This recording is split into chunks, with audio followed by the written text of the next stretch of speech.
Yo, what it do, what it do, what it do? Welcome to 28 Put Me On TV. What's good? CallowayLuh scheme over there. Man, I just want to know, like, man, how you doing, man? How everything been going for you? Shit, life's been great, man, you know. Shit, ups and downs, downs and ups, but life's good at the end of the day. Nigga healthy, family healthy.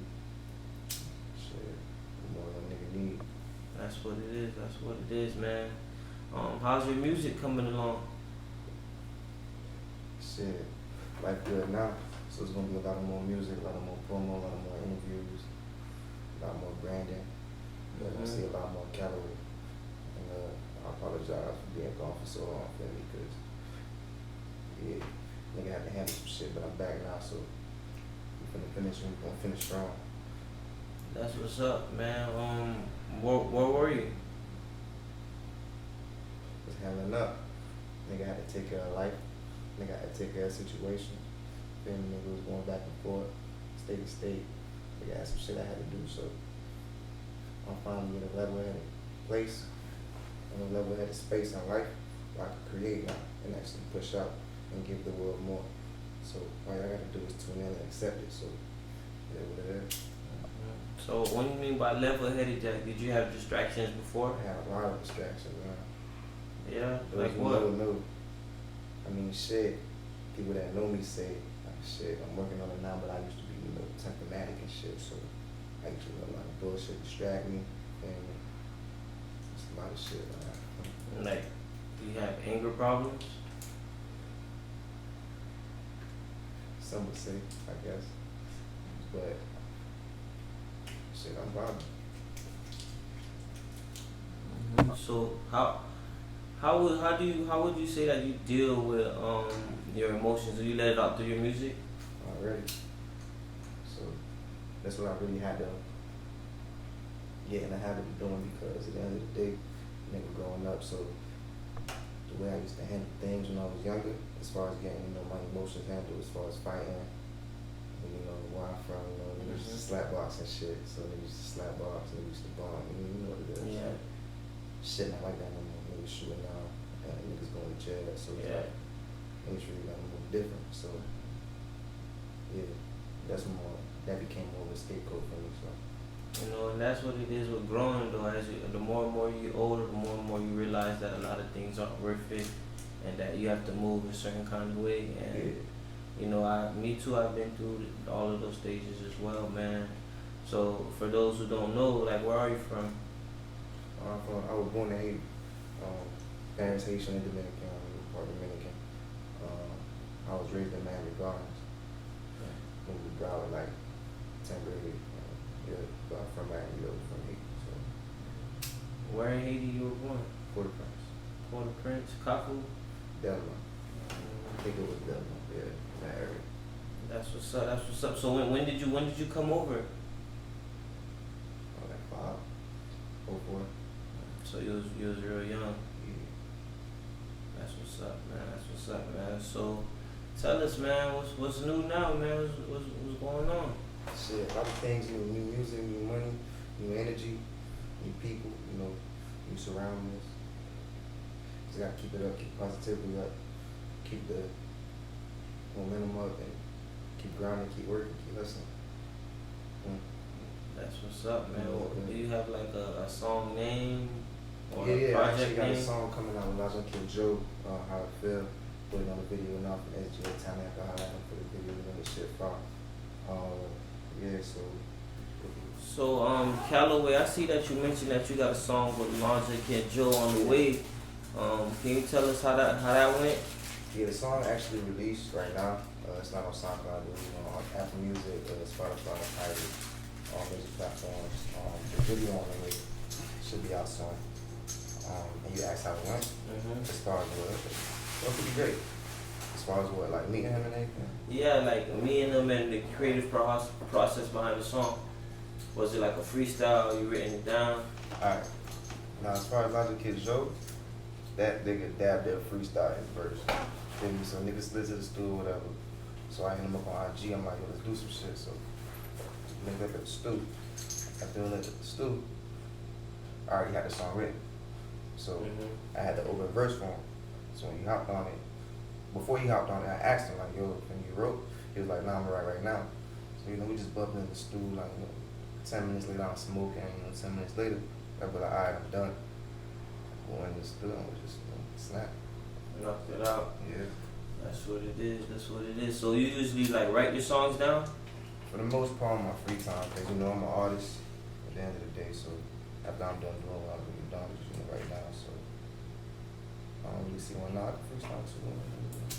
Yeah, you think you're nice with the freestyle thing? Depending on the mood, yeah.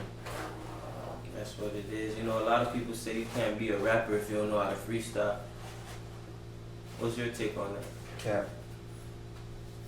Ain't true. Why you say that? Because, like, at the end of the day, it's niggas that's rappers, they don't even write these shit. Mm-hmm. So it's like, just because a nigga can only write, how you not a rapper? If a nigga don't even write or freestyle a rapper. So, that's one way to look at it. It's true. That's very true. The way how I see it, you know, you could write and make a good song. You could freestyle, make a good song. As long as you make good music at the end of the day, that's all that really matters to me. But what I want to ask you is like, when did you start rapping exactly? How old you were? When I started rapping, probably like, what, 14? Like 14. Yeah, around that time. What made you want to rap? Me and my dog used to do it in school, so like, that shit was just a habit. So niggas started taking that shit seriously, for real, when I started going to high school. Then when niggas started going to high school, I had dropped a little play video. So I had transferred schools, like I went to Broward schools from Dig. So like it was a new environment, I went to Cooper City, for me, so it was like a predominantly white school. So they started peeping my shit, and then like my shit jumped from like, 200 to 300 views, like 2,000. Like, once I started jumping, so I'm like, oh shit, like they fuck with my shit. Yeah. So like people start DMing me on IG, like, oh, paragraphs and shit, like, oh, I really fuck with your shit, inspire me. So I'm like, alright, fuck it, yeah. I'm gonna do this shit. How did that feel, having people message you like they like your music? Yo, that shit felt good. It felt like I was actually talking to somebody. So at the end of the day, it was just for the fans. So you can even ask around. When I was dropping music, I was literally basing it off of my environment, like what I seen in school. I was name dropping, you know, like that's how I built a little name for myself. Like, Yeah. it's okay. So what can you say is like the eye-opening moment? Was that like the eye-opening moment for you? Like, yeah, I could really take this serious? Or like, what was the moment that you knew for a fact, like, yo, I'm not gonna stop rapping? I knew I could take it serious for real, probably like 2017, when I had dropped Tunnel Vision Remix. Because before, like, I just knew, like, family, I made good music. So I'm like, alright, nigga, just finna keep doing this shit till somebody hear my shit, probably sound some shit. I ain't never like, so like right now, nigga independent. So I'm staying independent until further notice. So feel me, that's where my mind stands. I'm gonna stay independent. So back then, I had wanted to get signed. Yeah. So it was like, nigga doing this shit. So I had came up with a little plan, did a little television remix, dropped a video, doing self-promo, boom. Yeah. I got like damn near 20K on YouTube, 100-something K on SoundCloud. Shit went viral on Twitter all by myself. So I'm like, yo, I did this shit my fucking self. Yeah. Let me try this independent shit. So that's when niggas just said, alright, I'm gonna go from here. But like I said, life happened. So nigga had to take a break, but a nigga back now, I'm telling you, fucking back. That's what it is. That's what it is. You know, going viral probably changed your mindset a lot. Like, you know what? I see something I create can actually affect a large amount of people. And something I heard before, like, if you can make 1 fan, you can make 10 fans. If you can make 10 fans, you can make 100 fans. You get what I'm saying? So you on your way. Everybody, life happens. You know, sometimes you have to take a break. But what I wanted to know is, like, you say that you went viral, but like, what was like the people around you reaction when they seen that you started getting some steam? I had a lot of new friends. At the time, like, when you hear it, so everybody know to expect it. Mhm. But like when people was coming from, I put shit past them. That's why I fucked up. Yeah. So that ain't happening no more. So like other than that, What did you mean by like you put stuff past mine? so long story short, I have a term that I really go by. Like don't put shit past nobody. Mhm. It don't really matter who the person is. People are just people. They make mistakes. So it's like at the end of the day, don't put shit past them. So I'm not saying exaggerate the situation, but just keep your guard up. Yeah. So I didn't follow that at first. Because of certain titles and certain positions that I gave people, I put shit past them. Yeah. Let them slide. It's dead. So, I understand where you're coming from, yeah. but I think sometimes you may have that type of mentality may stop you from entering the door, because like, you know what, I can't trust nobody. But at the same time too, it's also protection as well. It's not about, alright, at the end of the day, I'm still open to new opportunities, but when I'm entering those opportunities, I'm entering with my guard up, is what I'm saying, as opposed to entering with a complete open mind. Because at first, it was like, alright, some shit sounded good, alright, I got this to invest, alright, everything looked good, alright, boom, let's do it. And I end up, this is not what I expected. Yeah. So it's like, you ever heard the saying, if it's too good to be true, maybe it is? Yeah. So now it's like, alright, I just look at the situation different. So just don't put all your eggs in one basket. Shit dead. That's pretty much it. That's what's up. That's what's up. So, what I want to know is how you made that transition from saying that you want to be signed to now you want to be independent. Like, what happened? What made you want to change? The fact that, I guess in the beginning, I knew I had the talent, but I never really put work or effort into building a fan base. So I always thought to myself, alright, I'm gonna just get this music shit on point, and then whoever hears it, or whatever the case is, and then I'll get my exposure however. But then when I realized that shit was kind of like, it was kind of unrealistic, and like I started realizing like no one's really gonna do anything for you. Yeah. And I started putting in the work myself, and I started realizing that it could definitely get done. So fuck that shit, I'm not waiting for anybody. Yeah. So that's why I'm saying until further notice. Right now I'm staying independent. If it's not something that's really worth it, I'm not signing any contract. You know, a lot of dudes, a lot of upcoming artists, they use beats from YouTube. They don't really own all the rights to their music because, the beat, they pay for the beat and everything. But what's your take on ownership? Since you say you want to be independent, what's your take on ownership?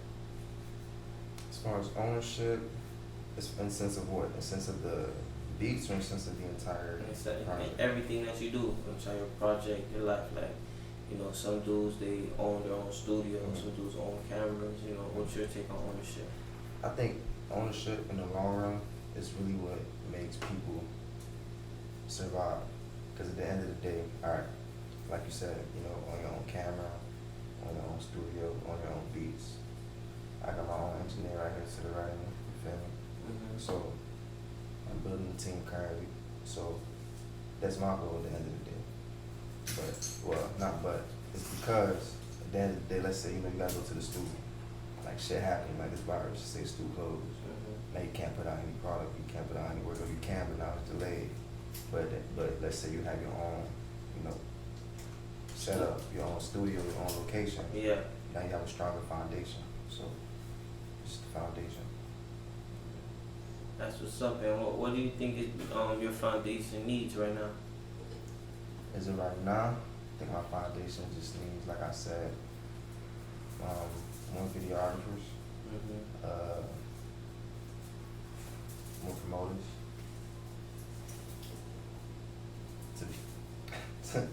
More videographers, more promoters. To be honest, that's all. I think we have a pretty solid team. That's what it is. That's what it is. So,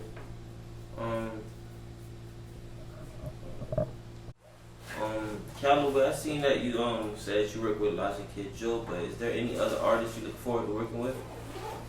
Right now, not necessarily. Just like, home team artists. Just focusing on us as of right now. But yeah, maybe in the near future. I look forward to doing features, to doing features, but not as of right now. That's what's up. Is there any other artists that you have worked with before? Yeah, I've worked with, I'm not sure if you're familiar with TJ3Ks from Pompano, artist from Pompano. Another young person, I think he's signed to Monty now. I've also worked with Lil Lonnie, rest in peace, Lil Lonnie, from Jackson, Mississippi. He died like a couple years ago, 2 years ago.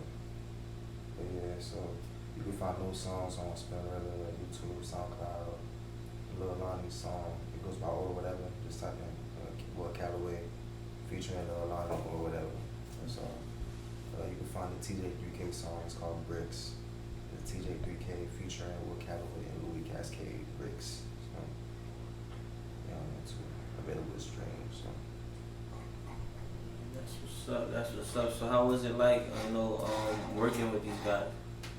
as far as Lil Lonnie, I was actually speaking with his manager Nana. We spoke on the phone. I sent the money over. After we sent the money over, I actually sent half. Sent half of the money over. He sent half the money over. He sent me a recording of his vocals on my beat, like a video recording. So I said, okay, I sent the other half. I sent the other half to send the entire project over. So I had my hook, his verse, my other hook. So now I just had to lay my other verse. So I just went to the studio later and it was a done deal. As far as TJ, we actually linked up in person, went to the studio in Pompano, got a track out one day. That's what's up. That's what's up. That's what's up. So, Cali, I want to ask you, like, how did you come up with your name? It's crazy when people always ask me that shit. So like, in like 10th grade, it was a dude, like he was like bigger than me. And like I said, growing up, we used to fight and shit, and do all that other shit. So, dude he was trying to bump. But like, I thought I was gonna lose, so it was a golf club on it that said Calloway. So I just picked it up. I just started like swinging at dude, and like my cousin was standing right there. He was just looking shocked and shit. So I just ran, banged it, and then a couple days later, he just made a joke, like, I'm gonna call you Calloway from now on. So this shit just stuck. Stuck from there. Stuck. Hit him in the head. Stuck. Calloway, like fuck it. Alright. Hey. So CallowayLuh ski. Feel me? People call me Ski because Walensky first name, so Lil Ski, CallowayLuh ski. That's what it is. So is there like any hobbies you have outside of music? I like being on my computer. I make websites, shit like that. Yeah. That's what's up. That's what's up, man. You gotta have another hobby sometime, Definitely. balance things out. So, I want to ask you, like, you say that you build websites and stuff. Like, how did you learn to do that? I actually learned it in 9th grade here in Miami Beach. I took an HTML class. I can actually build a website from Notepad for real. Real nigga shit. Yeah. That's dope. That's dope. So you graduated school? Yeah, I graduated from Vermont. So, Calloway, I want to ask you, like, how would you describe yourself? Describe myself, I say confident, driven, cautious. Cautious. Like, as in, like, you always observing what's going on? Observing what's going on, as well as, like, I would believe too much of a good thing is not such a good thing. So just be cautious. That's what's up. That's what's up. So, can you name one situation that made you who you are? Definitely. Going broke. That's what made me cautious. Good times don't last forever. So I was younger, like it did. So I'm splurging, wasting money, blowing money, and I'm broke for a little minute. So be cautious. That's what's up, man. You know, it be like that sometimes. What a dude always told me is that a young dude is always gonna ball, Yeah. always gonna spend it. How you expect somebody that never had it to Yeah. keep it? You never had it before, you gonna spend it, but guess what? After you spend it the first time, you gonna get it back. Yeah. And another thing an old Haitian guy told me is that money doesn't like people that give her away. So basically, if you always giving her away, she's not gonna come back. Yeah. So I just want you to keep that in mind, because that's actually the stuff I think about too as well. Already. But we always young at one Say point in that time. shit. So Already. man, is there anybody else you want to give a shout out to? Shit. Shout out to God, Mom, Pops, Gang, my shorty. That's what's up. That's what's up. Where can we find you on social media? Calloway 3900, CALLOWAY 3900. That's on IG. And on Twitter it's ITS Calloway. It's Calloway.